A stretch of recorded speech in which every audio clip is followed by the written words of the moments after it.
हमारे देश में रेल संग्रहालय है, फिल्म संग्रहालय है, विज्ञान संग्रहालय है, इतिहास संग्रहालय भी है, एक रेडियो संग्रहालय नहीं है। क्यों भारत को एक रेडियो संग्रहालय की अति आवश्यकता है और ऐसा एक संग्रहालय बनने में आप कैसे सहायक हो सकते हैं, विवेचना करते हैं आज के वीडियो में। तो चलिए शुरू करते हैं।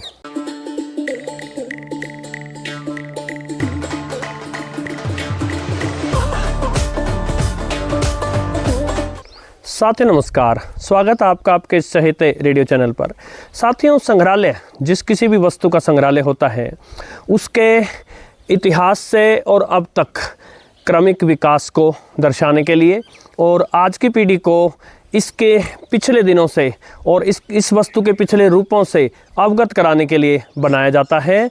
ऐसे में रेडियो की अति आवश्यकता है भारत को इसके एक संग्रहालय की। साथियों, जैसा मैं हमेशा कहता आया हूँ, रेडियो आज के सभी जो वायरलेस कम्युनिकेशन डिवाइसेस हैं उन सब का जन्मदाता है, उनका पिता है।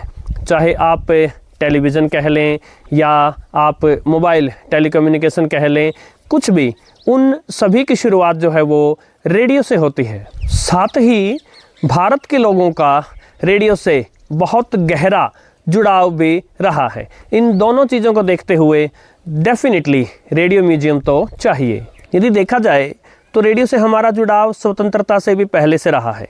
नेताजी सुभाष चंद्र बोस जो कि एक स्तंभ रहे भारत को स्वतंत्रता दिलाने में, उनके अनेक भाषण जर्मनी आदि दूसरे देशों से जो है रेडियो पर प्रसारित करे गए।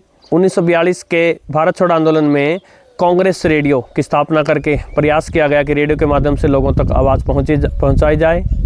और फिर 14 और 15 अगस्त की आधी रात को भारत की स्वतंत्रता की घोषणा भी रेडियो पर की गई। सबसे पहले लोगों ने स्वतंत्रता की घोषणा को रेडियो पर सुना और स्वतंत्रता के बाद कई दशकों तक रेडियो जो है समाचार सुनने का, शिक्षा का, मनोरंजन का प्रमुख साधन रहा भारत में। साथ ही आकाशवाणी की अनेक भाषाओं की जो सेवाएं जारी रही, उससे भाषाई और क्षेत्रीय एकता को भी बढ़ावा देने का प्रयास किया गया।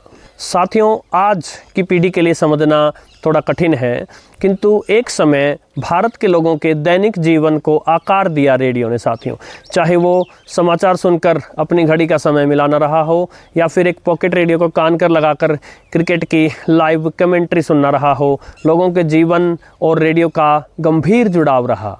आज भारत के कुछ हिस्सों में कुछ लोगों के निजी प्रयास के द्वारा कुछ रेडियो संग्रहित हैं। जैसे इस चैनल पर पहले भी बताया गया था, गजरोला उत्तर प्रदेश के श्री राम सिंह जी बौद्ध द्वारा Guinness book of world record दर्ज किया गया 1257 रेडियो का, उनसे अधिक भी वो संग्रहित कर चुके हैं। उस वीडियो का लिंक डिस्क्रिप्शन में दे दूंगा। साथ ही बेंगलुरु में या अहमदाबाद में कुछ रेडियो के संग्रह किए गए हैं, जिनमें कुछ वॉल्व या ट्यूब वाले रेडियो भी हैं, किंतु राष्ट्रीय स्तर के महत्व का एक भी रेडियो संग्रहालय देश में नहीं है। साथ ही जब सरकार रेडियो को संग्रह करने में आएगी, तो क्योंकि सरकार के पास संसाधन भी बहुत होते हैं, तो हो सकता है एक बहुत बड़ा एक रेडियो म्यूजियम स्थापित किया जा सके। अब यदि हम देखें दूसरे देशों को, तो अनेक देशों में रेडियो के म्यूजियम हैं। कुछ एक के नाम मैं आपकी जानकारी के लिए बता दिए रहा हूँ। एंटीक वायरलेस म्यूजियम है ईस्ट ब्लूमफील्ड यूएसए में।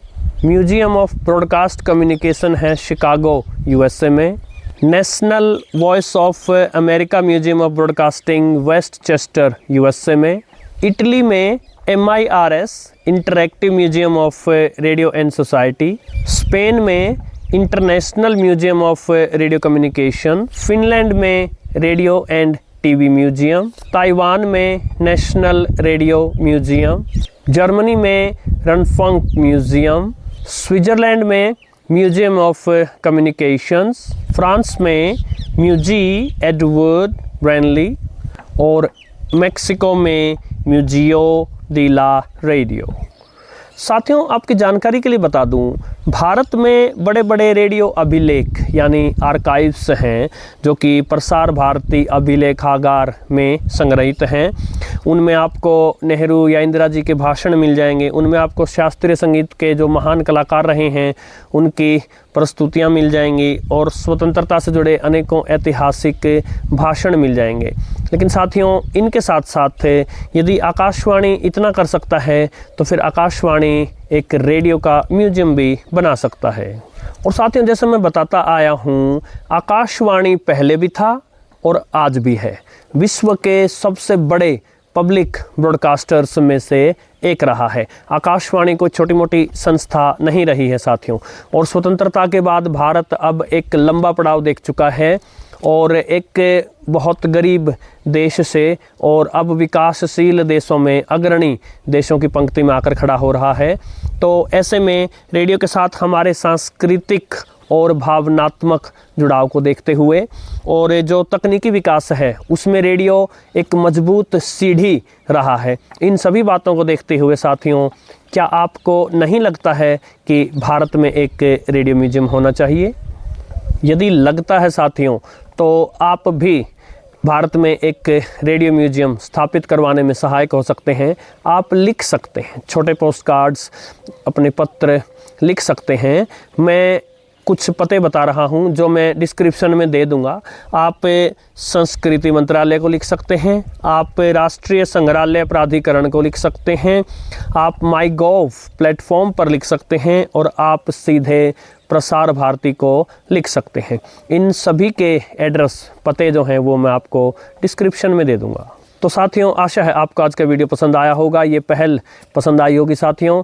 और अगर वीडियो अच्छा लगा है तो इसको रेडियो के चाहने वालों के साथ शेयर कर दीजिएगा, हाइप कर दीजिएगा, लाइक कर दीजिएगा। ऐसा करने से वीडियो की पहुंच बढ़ती है साथियों। चैनल को सब्सक्राइब नहीं किया तो सब्सक्राइब कर दीजिएगा। आपका विशेष आभार। नमस्कार।